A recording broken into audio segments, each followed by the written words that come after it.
Capital TV Uttar Pradesh. आज की हमारी स्पेशल स्टोरी में बात होगी संबल की, जो एक बार फिर सुर्खियों में छाया हुआ है। संबल की धरती पर जब मुख्यमंत्री योगी आदित्यनाथ ने कदम रखा तो उन्होंने न सिर्फ विकास की नई इबारत लिखी बल्कि विपक्ष पर भी तीखा हमला बोला। संबल में आयोजित जनसभा में सीएम योगी ने एक तीर से दो निशाने साधे। एक तरफ संबल के सांस्कृतिक और विकास से भरे भविष्य की बात की तो वहीं दूसरी तरफ समाजवादी पार्टी और कांग्रेस की ऐसी पोल खोली कि सुनकर लोगों के होश उड़ गए। सबसे पहले जानेंगे कि सीएम योगी ने क्या कहा, फिर बात करेंगे संबल में सियासी और सामाजिक माहौल की।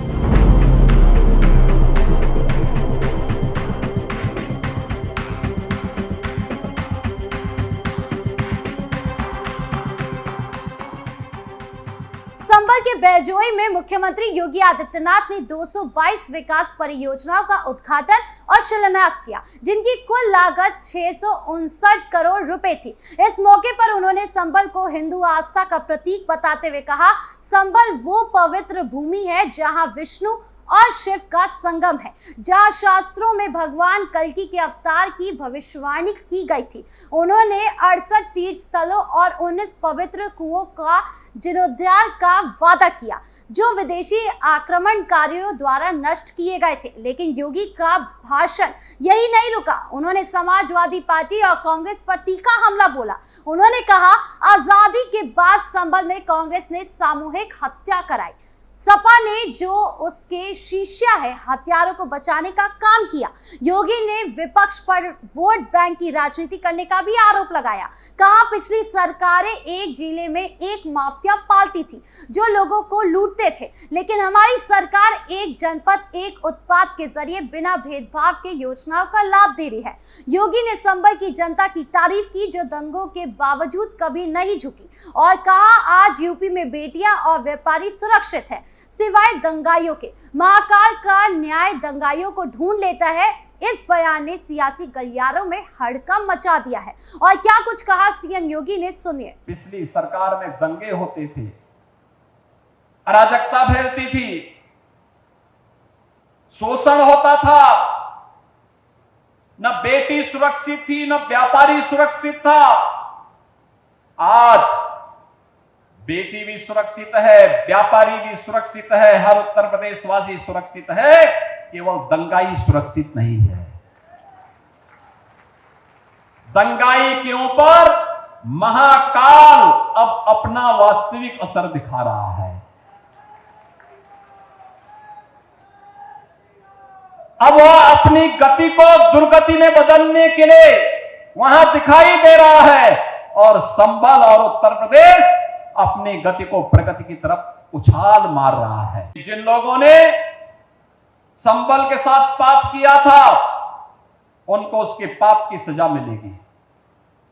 जिन लोगों ने भी संबल के विकास से वंचित किया था उनको इसकी कीमत चुकानी पड़ेगी। जो लोग संबल को दंगाग्रस्त करते थे, जो लोग सनातन धर्म के इन पवित्र स्थलों को पवित्र करते थे, उन्हें इसकी कीमत तो चुकानी ही पड़ेगी। और इसी का आश्वासन देने के लिए आज मुझे संबल आना पड़ा है। यानी कुल मिलाकर सीएम योगी ने जो कत्लेआम हुए हैं संबल में पिछली सरकार में, उनका भी जिक्र किया, और जो विकास का मॉडल संबल में देखा जा रहा है उसका भी जिक्र किया। अब बात करते हैं संबल के समाजवादी पार्टी सांसद जियाउर रहमान बर की, जो हाल ही में संबल हिंसा मामले में विवादों में घिरे थे। 7 अगस्त को इलाहाबाद हाई कोर्ट ने संबल हिंसा मामले में बर के खिलाफ कार्यवाही पर रोक लगा दी। यह मामला संबल में होली और नमाज के समय को लेकर हुए विवाद से जुड़ा है, जहां बर्क ने पुलिस अधिकारी अनुज चौधरी के बयान की आलोचना की थी। चौधरी ने कहा था कि होली साल में एक बार आती है, जबकि जुम्मे की नमाज हर हफ्ते होती है, और रंगों से असहज लोगों को घर पर नमाज पढ़नी चाहिए। बर्क ने इसे बीजेपी का एजेंडा बताते हुए सांप्रदायिक तनाव भड़काने का आरोप लगाया था। लेकिन बर्क का इतिहास विवादों से भरा है। संबल में उनकी सियासत अक्सर सांप्रदायिक ध्रुवीकरण के इर्द गिर्द रही है। वो पहले भी भड़काऊ बयानों के लिए सुर्खियों में रहे हैं, और संबल जैसे संवेदनशील इलाके में उनकी टिप्पणियां माहौल को और गर्मा रही है। बीजेपी प्रवक्ता राकेश त्रिपाठी ने बर्ग पर निशाना साधते हुए कहा, जियाउर रहमान बर्ग जैसे लोग संभल की शांति को भंग करने की कोशिश करते हैं। उनकी सियासत वोट बैंक पर टिकी है जो समाज को बांटती है।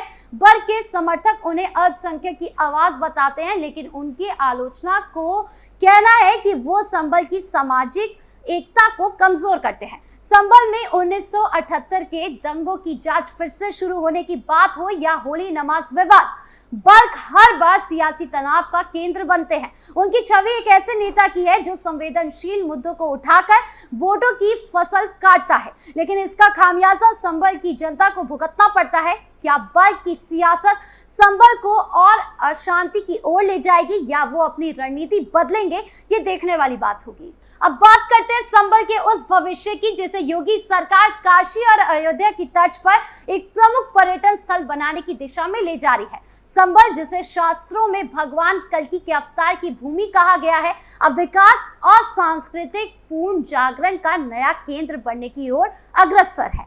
योगी सरकार ने संभल में 68 तीर्थ स्थलों और 19 पवित्र कुओं के जीर्णोद्धार का ऐलान किया जो विदेशी आक्रमणकारियों द्वारा नष्ट किए गए थे। इसके साथ ही 24 और 84 कोस की परिक्रमा मार्गों को फिर से बनाने की योजना है। सीएम योगी ने बहजोई संभल में 659 करोड़ रुपए की 222 विकास परियोजनाओं का उद्घाटन और शिलान्यास किया। इसमें शिक्षा, व्यवसायिक प्रशिक्षण, पेयजल, सड़कें, आंगनवाड़ी केंद्र और समर्थ स्कूलों की आधारशिला शामिल है।